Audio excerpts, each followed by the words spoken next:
안녕하세요. 평생학교 시청자 여러분. 저는 정신건강학과 전문의 신홍범입니다. 저는 수면의학을 전공하고 있고요. 대한수면의학회 부회장으로 있습니다. 이번 강의는 이제 심하게 졸리는 기면증에 대한 내용이고요. 들어보신 분들은 꽤 있는데 뭐 주변에 환자가 있나? 뭐 이렇게 또 생각하시는 분들이 있습니다. 먼저 이게 졸음에 대한 건데요. 이게 졸음이 병이라고 생각하지 않는 분들이 많습니다. 이 졸음 이러면 이게 너 그 의지가 약해서 너 수업 시간에 존다. 이건 학업에 열의가 부족한 거고 뭐 이렇게 얘기를 하죠. 아니면 막 졸리고 이렇게 있으면 아니 어젯밤에 뭐 하고 안 자고 와서 이렇게 조냐 막 이렇게 얘기하고 막 그렇게 되죠. 물론 다 맞는 말씀이에요. 어젯밤에 수면이 부족하면, 어젯밤에 충분히 쉬지 못했으면 낮에 졸리는 게 당연합니다. 낮에 이제 잠을 보충해야 되니까요. 근데 이 졸음이 그런 이유가 있어서가 아니고 그냥 밤에 충분히 자고 오히려 잠을 10시간씩 자는데도 낮에 졸려요. 학교에서 졸리는 학생이 이제 있다고 할 때, 이 학생이 정말 의지가 약한 걸까? 근데 얘기를 해봐도 본인은 공부를 하려고 해요. 그래서 심지어 뒤에 가서 서서 수업을 듣는 학생도 있습니다. 저한테 이렇게 기면적으로 온 학생들 얘기 들어보면 서서 수업을 듣는다고 해요. 근데 물어보면, 야, 너 말고도 뒤에서 서서 수업 듣는 애들 있니? 그러면 한두 명 있어요. 그래요. 근데 걔들이 늘 똑같니? 아니면 바뀌니? 그러면 바뀐대요. 근데 자기는 고정이래요. 그럼 얘가 문제가 있는 거예요. 그런 것처럼 일과성으로 졸리는 거 말고 한 번 이렇게 졸리고 괜찮고 이런 거 말고 그 졸음이 지속되는 그런 경우 적어도 석 달 이상 지속될 때는 문제가 있다고 봐야 됩니다. 특히 중고등학교. 그러니까 사춘기 이후, 사춘기 무렵이죠. 요즘은 사춘기가 빨라서 초등학생, 뭐 한 6학년 이런 애들도 있을 수는 있어요. 그런데 어쨌든 청소년기에 시작되는 심한 졸음이 있을 때 기면증을 의심을 해봐야 됩니다.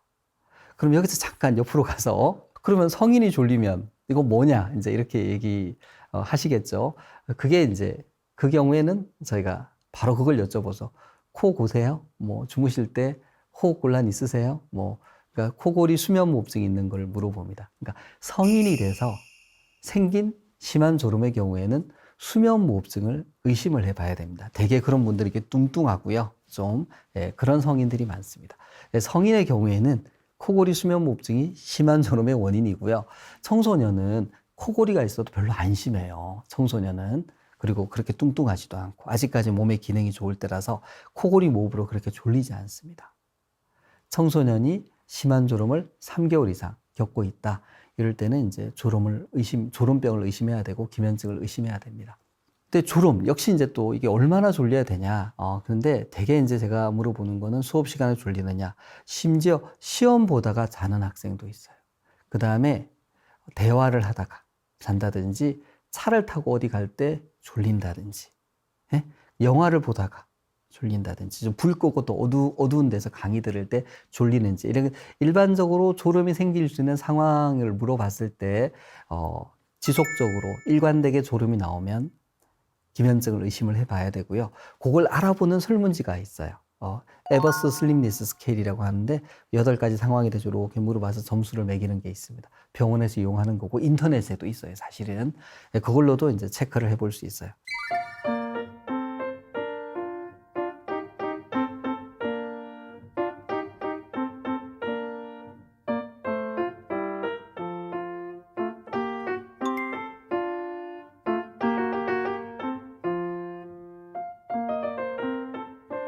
근데 중요한 거는 일관되게 지속적으로 졸음이 있으면 이거 기면증 생각해 봐야 되는 거 아니야? 한 번 정도 생각을 해 봐야 됩니다. 근데 이 기면증도 이제는 좀 알려졌어요.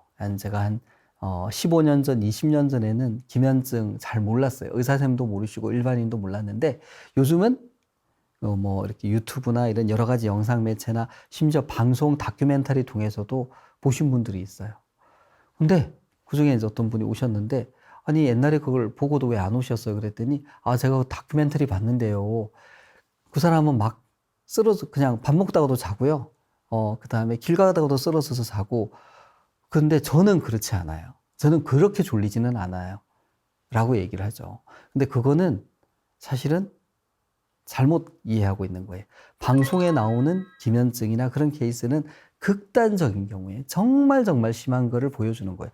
그렇게 해야지 뭔가 주목을 끌 수 있고, 물론 그것도 환자니까 그렇게 되는 거죠. 우리가 방송에서 노래 부르는 사람 엄청 노래 잘 부르는 사람이죠. 보통 부르는 사람은 방송에 안 나오는 것처럼 정말 심한 경우를 보여주는 거예요. 그래서 기면증, 졸음을 겪는 사람들 중에도 그 증상이 다 똑같지가 않고 심한 경우, 중간 경우, 경미한 경우 이렇게 다양하게 있습니다. 예를 들어서 약한 기면증이에요. 그 기면증이에요. 약하다고 해서 병이 없는 거 아니에요. 기면증이에요. 여전히 공부하는데 힘들고 생활에 힘이 들어요. 근데 난 저 방송처럼 저렇게 졸리지 않아. 뭐 난 병원에 안 가봐도 될 것 같아. 근데 이제 나중에 그게 지속되니까 이제 오셔서 검사받고 진단되는 경우도 많거든요. 그래서 지속적인 졸음이 있을 때는 의심을 좀 해봐야 된다. 그리고 그러면 의학적으로 객관적으로 기면증 어떻게 진단해요? 기면증은 설문지로 우리가 이제 스크리닝이라는 걸 합니다. 이 사람이 환자일까 아닐까. 그리고는 1박 2일 검사를 해요. 하룻밤 자면서 밤잠을 찍어보는 검사를 하고요. 이어서 그 다음날 낮에 한 8시부터 2시간 간격으로 어두운 방에 불을 끄고 누워서 주무시라 그래요. 센서를 붙이고 얼마나 빨리 잠드는지를 뇌파 기준으로 판정을 합니다. 그러면 객관적으로 이 사람이 잠을 잤는지, 언제 잠이 들었는지, 잠을 잘 때 꿈을 꾸는 잠이 나왔는지 안 나왔는지 이런 거를 정말 정밀하게 알 수 있어요. 여기서 나오는 결과가 숫자로 나옵니다. 숫자로. 그걸 가지고 이제 심한지, 중간인지, 경미한지 이런 걸 알 수 있고요. 거기에 따라서 이제 약을 처방하고 또 약을 얼마나 쓸지 이런 것들을 다 정하게 됩니다. 객관적인 방법이 있다.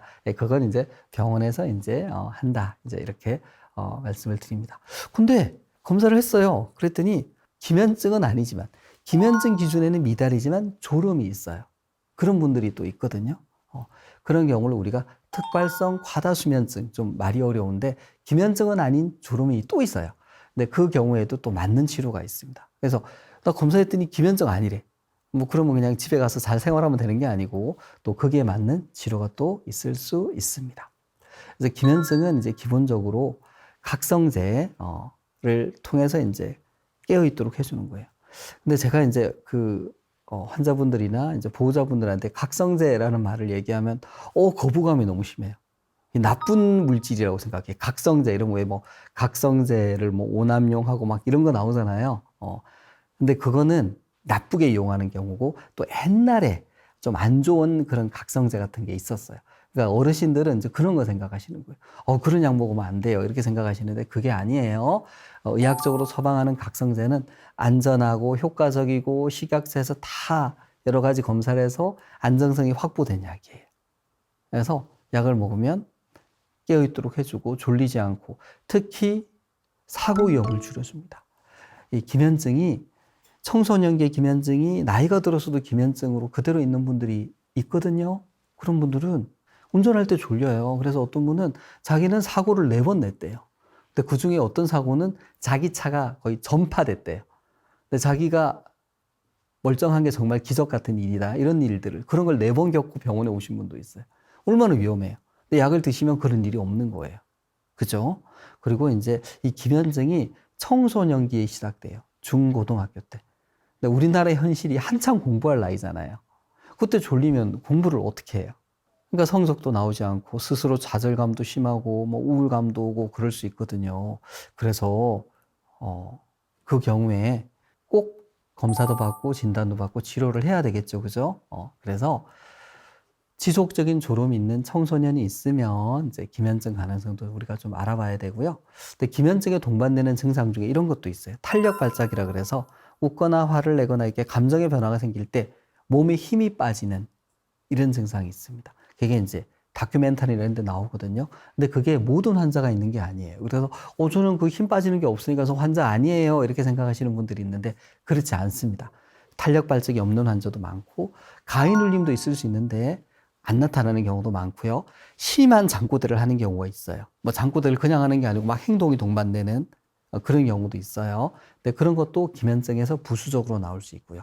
기면증 환자라고 해서 밤에 잠을 다 잘 자는 거 아니에요. 김현정 환자는 생각보다 밤에 잠을 잘 못 자는 경우도 많아요. 얘가 밤에 잠을 못 자니까 낮에 졸리는 거 아니에요? 이런 질문을 하시는데 그것도 일부 타당하죠. 근데 이제 그런지 아닌지를 구분하기 위해서 이제 검사를 해보는 거예요. 자, 김현정은 이제 졸음이 문제이기 때문에 졸음에 대해서 이제 환자 스스로도 대처하는 게 필요하고요. 제가 이제 많이 권하는 게 짧은 낮잠을 자라 그래요. 약을 먹어도요 좀 졸릴 수 있거든요. 한 10분 정도 엎드려서 자면 짧게 자면 그 고비만 넘기면 괜찮거든요. 그렇게 하기도 하고 카페인 음료를 좀 이용하기도 합니다. 근데 이게 일반인들한테도 도움이 돼요. 다 잘 자는 건 아니니까 밤잠 잘 못 자서 이제 졸리거나 그럴 때도요. 너무 막 이렇게 길게 주무시면 그날 밤에 영향이 있어요. 그래서 정말 졸릴 때 엎드려서 그냥 불편하게 자야지 한 10분만 잡니다. 이렇게 자고 고비만 넘기고 또 활동을 하시면 그날 밤에 잠을 잘 잘 수 있고요. 카페인을 이용하는 것도 좋아요. 근데 카페인은 오후에 너무 많이 드시면 밤잠에 영향이 있으니까 우리가 카페인을 섭취한다고 꼭 한 잔을 다 마셔야 되는 거 아니에요. 내가 3분의 1만 마실 수도 있고 반만 마실 수도 있어요. 나의 카페인의 이제 민감도에 따라서 그 양을 조절해서 드시는 방법도 있습니다. 자, 이번 강의에는요, 심하게 졸리는 질환이 이제 기면증에 대해서 말씀을 드렸습니다. 드물지만 존재하는 질환이니까 주변에 그런 분들이 있으면 또 얘기해 주시고요. 다음에는요, 이 잠꼬대, 렘 수면 행동장애, 목류병 등 사건 수면에 대해서 말씀을 드리겠습니다. 특히 이 렘 수면 행동장애는 관심 있는 분들이 정말 많습니다. 다음 강의 꼭 시청해 주세요.